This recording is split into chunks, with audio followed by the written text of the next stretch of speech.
আমন্ত্রণ জানাবো এমন একজনকে যিনি সুপার কম্পিউটার দিয়ে কোড জেনারেট এবং ডিবাগিং করার আর্ট আমাদেরকে শেখাবেন।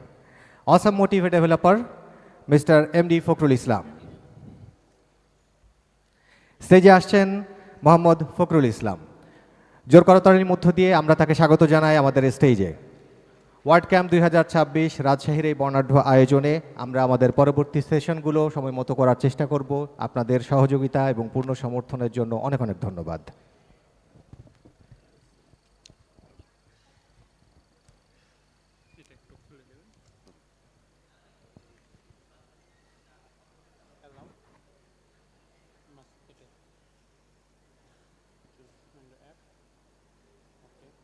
মিরর দিবে না, কারণ আমি হচ্ছে কয়েকটা ইয়া দেখাবো আর কি। মিরর, হ্যাঁ মিরর, মিরর দেন, মিরর দেন, এটা অল হবে আই গেস। আচ্ছা আচ্ছা, কন্টিনিউ, ব্যাক কিংবা কেটে দেন, কেটে দেন, এটা লাগবে না, এই যে কুইট এলইডিতে দেন।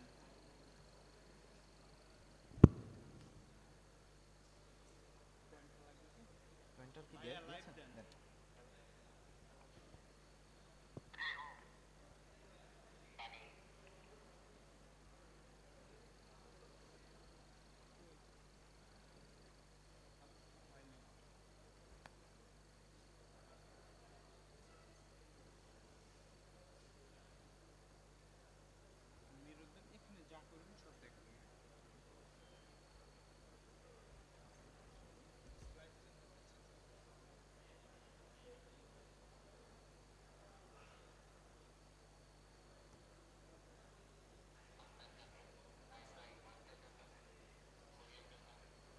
এখানে তো অন্য স্ক্রিনগুলো দেখা যাচ্ছে না, অন্য কোনো স্ক্রিন কি দেখানোর সুযোগ নেই? আচ্ছা আছে, আপনি উইন্ডোজ আছে, আরেকবার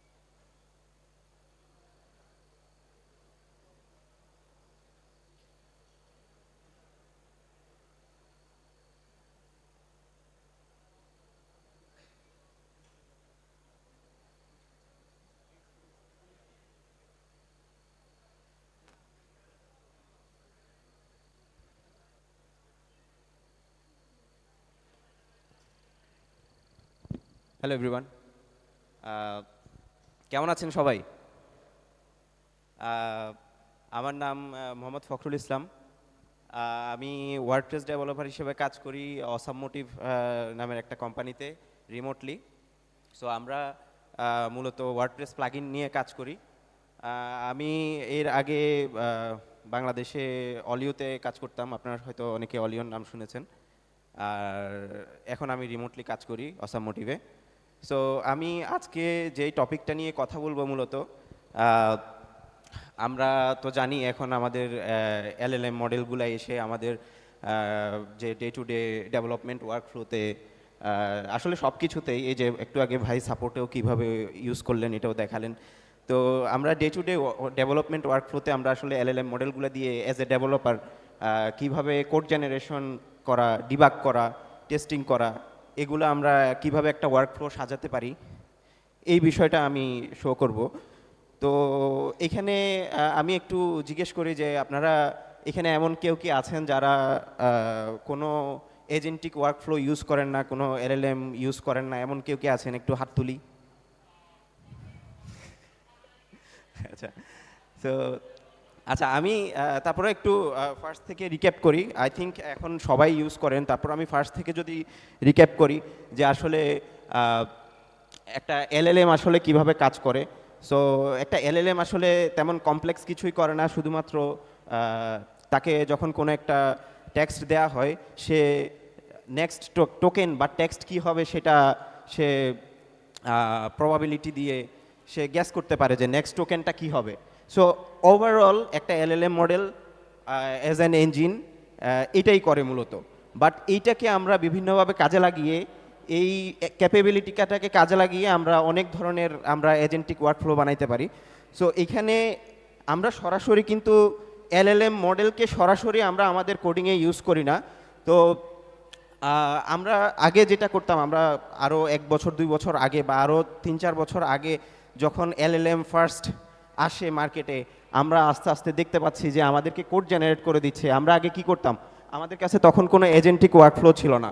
তো আমরা করতাম কি, আমাদের কোনো একটা কোডে কোনো সমস্যা দেখা গেলে আমরা ওটাকে কপি করতাম, কপি করে আমরা কনটেক্সটটা দিতাম যে আমার এই কোডে এই এই সমস্যা হচ্ছে, তুমি এটাকে সলভ করে দাও, আমার এই জিনিসটা লাগবে, বা আমাকে এই ধরনের একটা ফাংশন বানিয়ে দাও। তো আমরা এইভাবে কোড জেনারেট করতাম। তো এটাতে সমস্যা হচ্ছে কি, আমাকে প্রত্যেকবারেই হচ্ছে তাকে কনটেক্সটটা দিতে হয়, সে আমার এনভায়রনমেন্ট সম্পর্কে নলেজ নাই তার, আমি কোন এডিটর ইউজ করছি, আমি কোন ডেটাবেস ইউজ করছি, আমি আসলে কোন ফ্রেমওয়ার্ক ইউজ করছি, এগুলো কোনো কিছু সে সাধারণত জানতো না। আমি শুধুমাত্র কোডটা কপি করে তাকে দিয়ে দিতাম, ওই এরপরে সে ওইটুকুর মধ্যেই তার নলেজ ওই কোডটা, এবং সে আমাকে একটা সলিউশন দিত। কিন্তু সরি,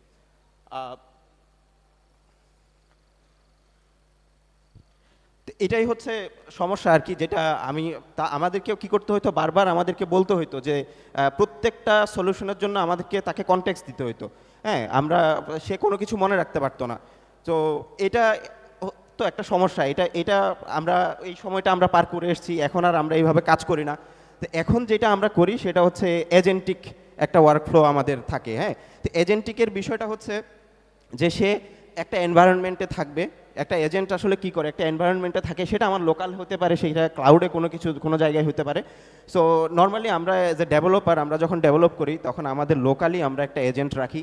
হ্যাঁ, তো এই এজেন্টটা আমার লোকাল সব ধরনের এনভায়রনমেন্ট সম্পর্কে সে জানবে।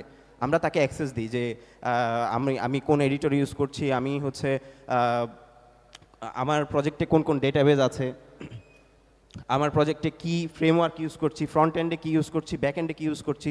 আলটিমেটলি সে আমার পুরা রিপোজিটরিটা সে ক্লোন করতে পারে। তাহলে প্রাইমারিলি সে আমার পুরা কোড বেসটা বুঝতে পারতেছে। আমি ব্যাক এন্ডে কোনো একটা প্রবলেম সলভ করতে গেলেও সে ফ্রন্ট এন্ডে কী আছে সেটাও জানে। তাহলে সে এই সলিউশনটা করতে তার খুব সুবিধা হয়। হ্যাঁ, যেহেতু আমাকে অত বেশি কনটেক্সট দেওয়া লাগতেছে না। আমি যদি বলি তুমি আমার এই জায়গাটায় সলভ করে দাও, তখন সে কিন্তু শুধুমাত্র ওইটা না, সে পুরো এনভায়রনমেন্টের পার্সপেক্টিভে সে একটা সলিউশন প্রপোজ করে। তো এর পাশাপাশি এই যে এখানে আমাদের একটা সমস্যা কমে গেল, যে আমাকে বারবার তাকে কোডের কনটেক্সটটা দেয়া, হ্যাঁ, এই সমস্যাটা আমাদের কমে গেল। এখন আমি মূলত যেই টুলটা দেখাবো, যে এজেন্টটা দেখাবো, এলএলএমকে যেহেতু আমরা সরাসরি ইউজ করি না, আমরা কোনো একটা এজেন্টের মাধ্যমে ইউজ করি, এবং এটা মূলত এলএলএমের একটা হারনেস আর কি। তো আমরা দেখাবো হচ্ছে ক্লাউড কোড দিয়ে আসলে কিভাবে ওয়ার্কফ্লো সাজানো যায়। আমরা কি কেউ আছি ক্লাউড কোডের নাম শুনি নাই? আচ্ছা, অনেকে মজা করতেছে, আই নো দেম, ওনারা মজা করতেছে যে শুনে নাই। যাই হোক, আই থিঙ্ক সবাই ক্লাউড কোডের নাম শুনছি, এবং ক্লাউড কোড ইউজও করছি বিভিন্ন স্পেকট্রামে। তো আমরা ক্লাউড কোড বিভিন্নভাবে ইউজ করতে পারি। প্রথমত ক্লাউড কোড আসলে বানানো হয়েছিল সিএলআই হিসেবে, পরবর্তীতে দেখা যাচ্ছে এটাকে ডেস্কটপে শিপ করা হয়। মূলত এটা একটা সিএলআই টুল, সিএলআই দিয়েই ক্লাউড কোড ইউজ করা যায়। আসলে মূলত দুটাই সেম, দুটাতেই ইউজ করার এক্সপিরিয়েন্স সেম, ডেস্কটপে একটু ভালো লাগে ইউজ করতে।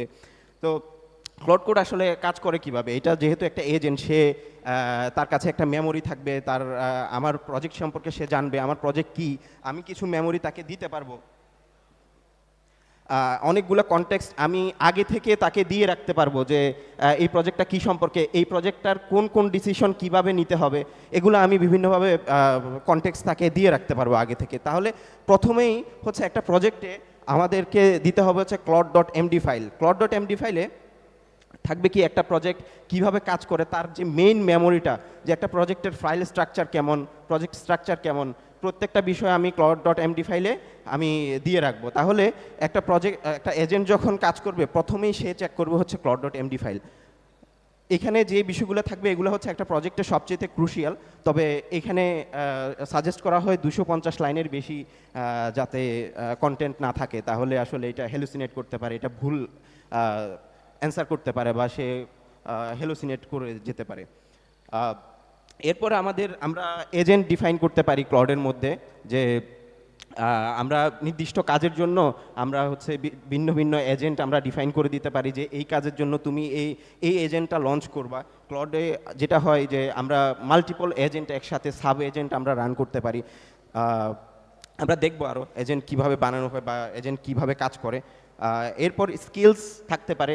সো স্কিলসগুলো হচ্ছে আমি কোন কোন সিচুয়েশনে আমি ডিসিশনগুলো দিয়ে রাখবো যে এই ধরনের সিচুয়েশন হলে তুমি এই এই জিনিসগুলো করবা। এটা আমাদের কিছু আমাদের ডেভেলপমেন্ট ওয়ার্কফ্লো থাকে। এটা তো পুরোপুরি একটা এজেন্ট জানবে না, আমাদের এই স্কিলসের মাধ্যমেই হচ্ছে সে জানবে যে কোন সিচুয়েশনে কি করতে হবে। একটা আমি যখন একটা ক্লডকে বলবো যে তুমি একটা পিয়ার ক্রিয়েট করো, সে তো জানবে না যে এই পিয়ারের জন্য আমার একটা টেমপ্লেট আছে, হ্যাঁ ওই টেমপ্লেটটা দিয়েই বানাতে হবে। বা আমি যখন বলবো তুমি একটা ব্রাঞ্চ ক্রিয়েট করো, ওই ব্রাঞ্চের জন্য যে আমার একটা টিমের কনভেনশন আছে যে এই এই সিস্টেমে একটা ব্রাঞ্চের নেমিং করতে হয়, এগুলো তো একটা এজেন্ট স্বাভাবিকভাবে জানবে না। এগুলো আমি একটা কনটেক্সটগুলো আমি দিয়ে রাখবো স্কিলসের মাধ্যমে। হ্যাঁ, বাই দ্য ওয়ে বলে রাখি, আমরা যারা ক্লাউড কোড ইউজ করব সবচাইতে বেশি আমাদেরকে আসলে স্কিলস ডিফাইন করে কাজ করতে হয়। স্কিলস হচ্ছে মোস্ট ইম্পর্টেন্ট ধরে নেন। আর settings.json বলে একটা ফাইল থাকবে যেখানে হচ্ছে আমি আমার প্রজেক্টের বিভিন্ন ধরনের সেটিংস আমি এক এজেন্টের সাথে ক্লাউড কোডের সাথে কি পারমিশন তাকে দিচ্ছি, কি করতে দেব না, এই ধরনের সেটিংসগুলা, এবং এখানে বিভিন্ন হুকস ডিফাইন করা যায়, এগুলা দিয়ে সেটিংস ডিফাইন করে দেওয়া যায়। এরপর এমসিপি সার্ভার বলে একটা বিষয় আছে। এটা হচ্ছে আমি তো আমার কোড বেজের পুরাটা আমি আমার এজেন্টকে দিলাম, কিন্তু আমার তো একটা ডেটাবেজ আছে। অথবা আমি জিরা ইউজ করি, অথবা আমি ক্লিকআপ ইউজ করি। তো ক্লিকআপে কোনো একটা টাস্ক কি আছে, ওখানে কি ডিফাইন করা আছে, ওটা কিভাবে বুঝবো? এটার জন্য আমরা হচ্ছে ক্লাউডকে এমসিপি সার্ভারের মাধ্যমে আমরা আমরা যদি ওই জিরার এমসিপি সার্ভারটা ক্লাউডে ইনস্টল করে নিই, সেক্ষেত্রে ক্লাউডকে এই এবিলিটি দেওয়া হয় যে তুমি থার্ড পার্টি কোনো একটা অ্যাপ থেকে ডেটা নিয়ে আসতে পারবে। তখন আমরা যদি একটা ডেটাবেজ ইউজ করি, ওই ডেটাবেজের যদি একটা এমসিপি সার্ভার ডিফাইন করা থাকে, তাহলে ক্লাউড কী করতে পারবে? ক্লাউড রিপোজিটরির বাইরে গিয়ে সে ওই ডেটাবেস থেকে ডেটা নিয়ে সে চেক করতে পারবে আসলে আমার এনভায়রনমেন্টের ডেটা কেমন আছে, স্কিমা কেমন আছে, সব কিছু সে ওখান থেকেও চেক করতে পারবে।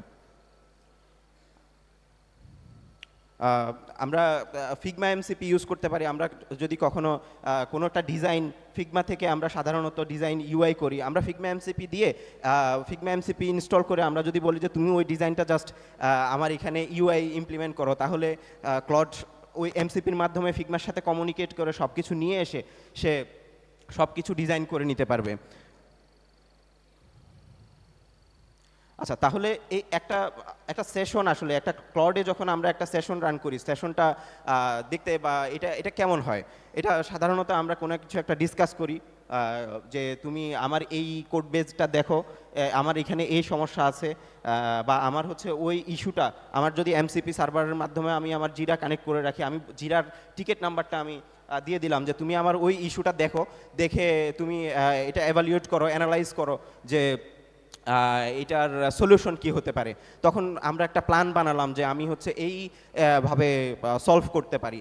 তো এই প্ল্যানটা পরে আমি ক্লাউডকে বললাম যে এটা তুমি এক্সিকিউট করো। এই এক্সিকিউশনের পরে আমরা আবার টেস্ট করব একটা সেশন। আমি যদি একটা সেশন দেখাই এখানে, আশা করি দেখতে পাচ্ছেন, এটা একটা সেশন। তো ক্লাউডের সেশনে আমি আমি আমি হচ্ছে গিটহাবের কোনো একটা ইস্যুকে আমি বললাম তুমি দেখো এটা, এরপর এটা সে গিটহাব থেকে ডেটাগুলো নিয়ে আসলো সিএলআই এর মাধ্যমে। গিটহাবের এমসিপি ইউজ করা লাগে নাই, যেহেতু আমার গিটহাব সিএলআই ইনস্টল করা আছে আমার পিসিতে। সো সে সিএলআই এর মাধ্যমে গিটহাব থেকে সে ডেটাটা নিয়ে আসলো যে আসলে ওখানে গিটহাবের ওই ইস্যুতে কি লেখা আছে ডেসক্রিপশনটা। তো সে সব কিছু নিয়ে আসলো, এসে সে এটাকে অ্যানালাইজ করলো। সে কোনো একটা স্কিল, আমার প্রজেক্টে থাকা কোনো একটা স্কিল সে লোড করলো তার প্রয়োজন মতো। এটা কিন্তু আমি বলে দেইনি, সে নিজে নিজে লোড করলো এবং হচ্ছে সে এটাকে বিভিন্নভাবে অ্যানালাইজ করলো, বিভিন্ন কমান্ড রান করলো ব্যাশে। তো এটাই হচ্ছে এজেন্টের এক্সট্রা ক্যাপেবিলিটি, যেটা আমরা বলছিলাম যে এলএলএম এই জিনিসগুলো করতে পারবে না। এলএলএম হচ্ছে একটা এজেন্ট, একটা হারনেস, সে কি করবে, এই যে আমার এনভায়রনমেন্টে আমার লোকালে যেই ব্যাশ কমান্ডগুলো রান করছে বা সে এমসিপি সার্ভারের সাথে কমিউনিকেট করছে, এই কমিউনিকেশনের যে রেজাল্টগুলা সে হয়তো কোনো একটা জায়গায় এরর পেয়েছে, ডেটাবেজের কোনো কমিউনিকেশন করতে চেয়েছে, সে এরর পেয়েছে, এইগুলা সে এররগুলা সে এলএলএমকে দিবে। দেওয়ার পরে এলএলএম ওইখান থেকে ওই একটা রেজাল্ট দেওয়ার পরে এরপরে হচ্ছে সে আবার এটাকে নিয়ে প্রসেস করতে পারবে। এই হচ্ছে একটা লুপ চলতে থাকে এলএলএম এবং এজেন্টের মধ্যে।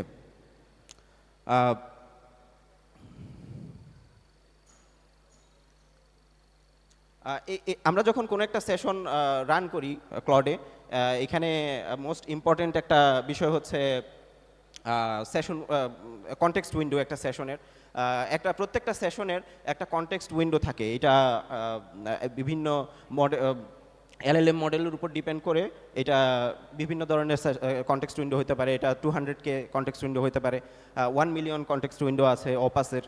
সো এই কনটেক্সট উইন্ডোটা হচ্ছে আমার একটা সেশনের ওয়ার্কিং মেমোরি। আমাদের কম্পিউটারের মেমোরি যেমন কাজ করে, একটা নির্দিষ্ট মেমোরি থাকে, এর মধ্যে সে অ্যাপের একটা সেশনের ডাটাগুলা, একটা রান টাইমের ডাটাগুলা সে এখানে লোড করতে থাকে।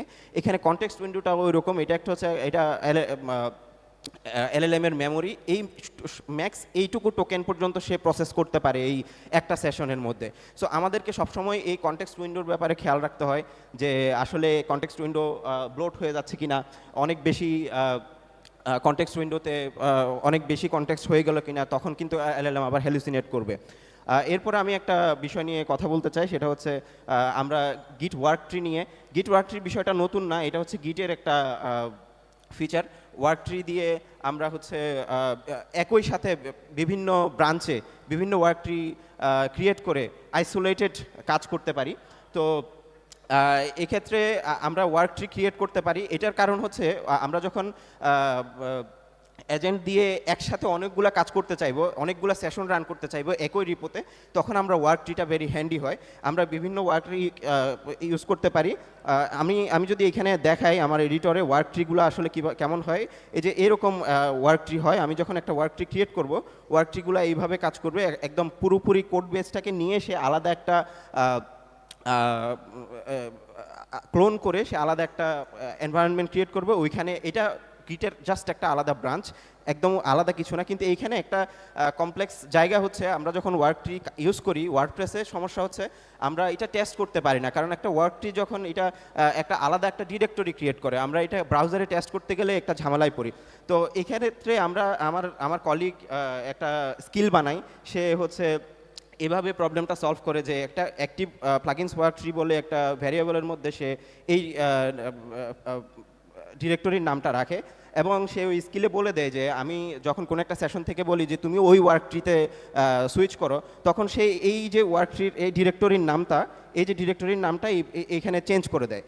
এলএলএম নিজেই করে, এটা এজেন্ট নিজেই করে। তো তখন এই ওয়ার্ক ট্রি এখানে এই যে ডব্লিউপি কন্টেন্টের পরে এই active work tree, plug in work tree, এটার এই কনকেটিনেশনটা করে এই যে ডব্লিউপি প্লাগ ইন ইউআরএল পুরাটাই হচ্ছে চেঞ্জ হয়ে যায়। যার কারণে এটা আমরা প্রত্যেকটা ওয়ার্ক ট্রি আলাদা আলাদাভাবে আমরা ব্রাউজারে টেস্ট করতে পারি। যদি এখানে আমি সময় কম অনেক বেশি তাড়াতাড়ি দেখাতে হচ্ছে, আপনারা এই বিষয়গুলো নিজেরা এইগুলো স্ক্রিনশট নিয়ে রাখতে পারেন, পরবর্তীতে বাসায় এগুলো টেস্ট করে দেখতে পারেন।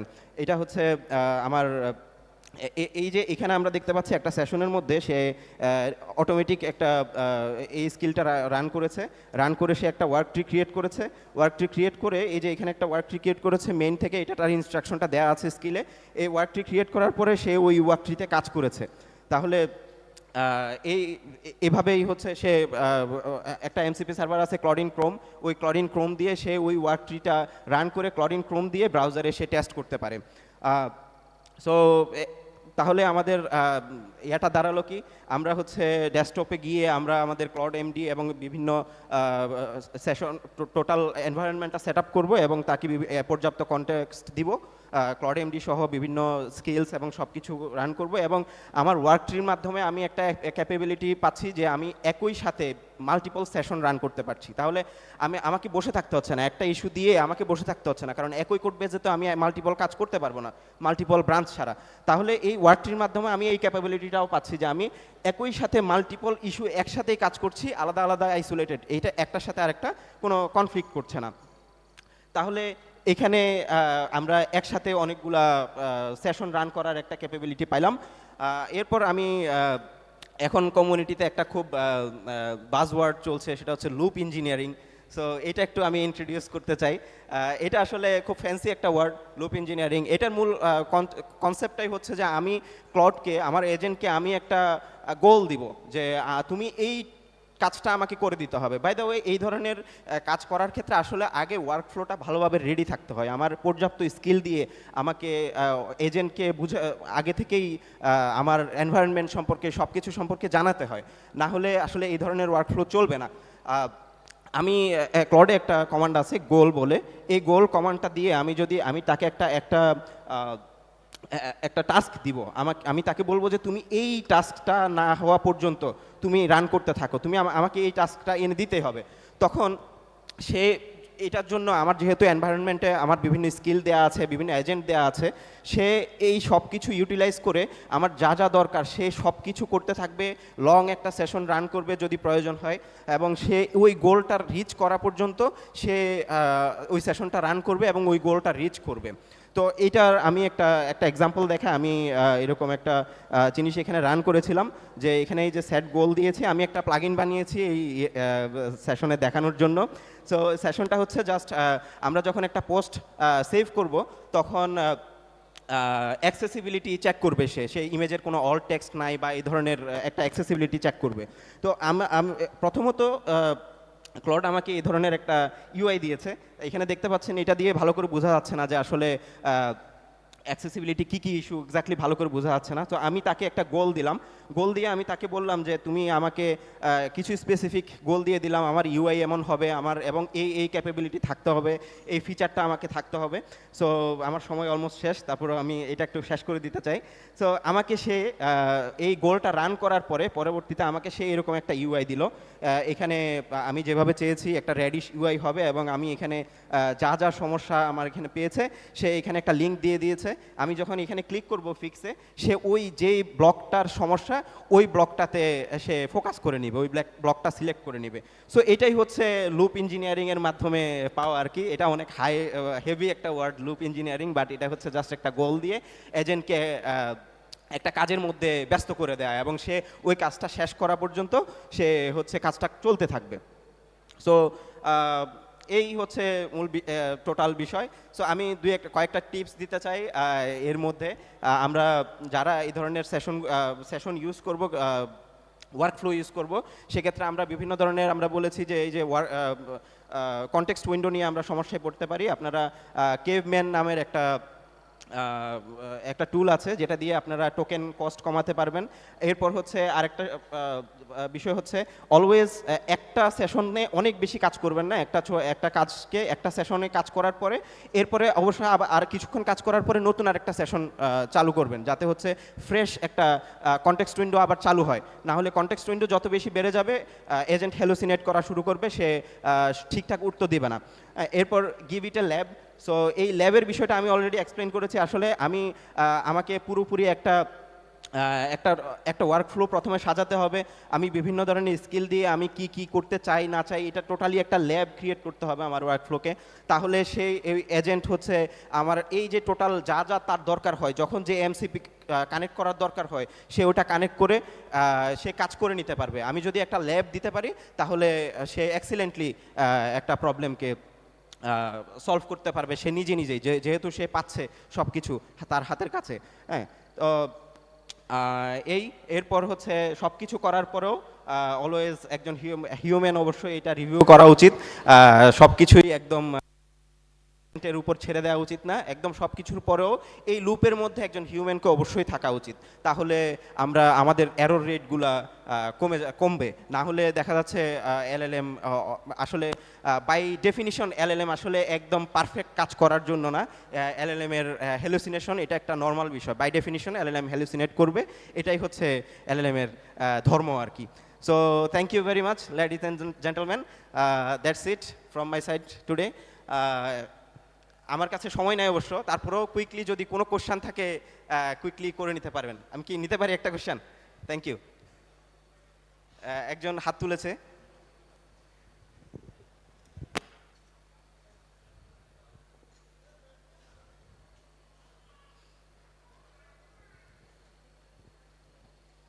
বাই দ্য ওয়ে এটা হচ্ছে আমার লিঙ্কডইন, এটা স্ক্যান করলে আমার লিঙ্কডইনটা পাবেন। কাইন্ডলি সবাই কানেক্ট হয়ে নিন। আর যদি এই ধরনের যে কোনো বিষয় নিয়ে ফার্দার কোনো ডিসকাশন করতে চাইলে আমার লিঙ্কডইনে নক দিতে পারেন, অথবা আপনার কাছে যদি কুল কোনো আইডিয়া থাকে যেটা আপনি চান যে শেয়ার করবেন, kindly knock me please, appreciate it. Thank you. Thank you ভাইয়া। হ্যাঁ।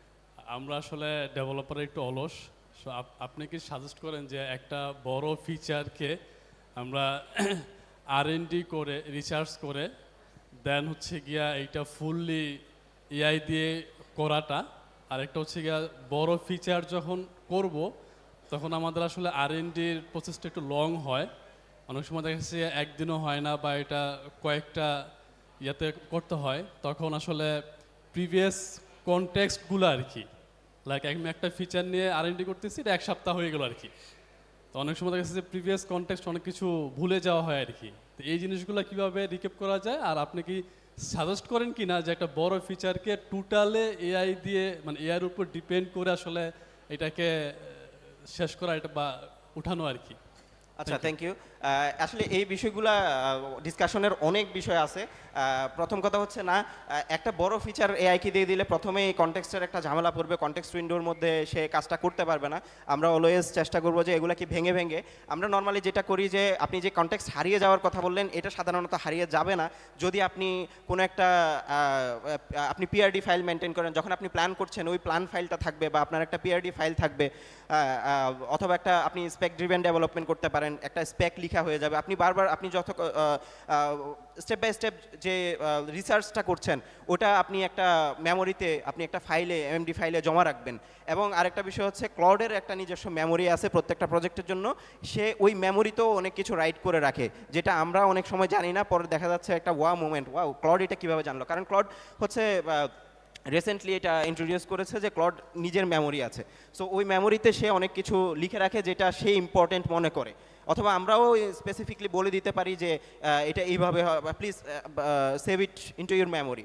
সো ইয়া, আমরা এই যে আমরা স্পেক ড্রিভেন ডেভেলপমেন্ট ইউজ করতে পারি, বা আমরা পিআরডি ফাইল, আমরা সাধারণত পিআরডি ফাইল মেনটেন করি, যে আমরা যখন একটা রিসার্চ করি, আমরা যখন একটা ফিচারকে পিচিং করি, তখন ওইটার একটা একটা ফাইলে ওটার স্টেপ বাই স্টেপ কী হচ্ছে প্রত্যেকটা লগ এখানে রাখা হয়। তাহলে আমি একটা ফ্রেশ সেশনকে ওটা দিয়ে আমরা বলতে পারি যে এটাকে সামারাইজ করো, বা এখানে কী হচ্ছে তুমি, তাহলে এটা ইজিলি ক্লাউড এটাকে ধরতে পারবে। কিন্তু আপনি যদি জাস্ট রিসার্চ করতেই যান এবং হচ্ছে পরবর্তীতে এটার কোনো লগ না রাখেন, বা কোনো একটা ফাইল মেনটেন না করেন, স্পেক মেনটেন না করেন, তাহলে আপনি দেখা যাচ্ছে আপনি পরবর্তীতে আরেকটা সেশনকে যদি ওই কনটেক্সটটা দিতে যান, তখন আপনি ওইটা একটা ঝামেলায় পড়ে যান। ঠিক আছে, so thank you very much.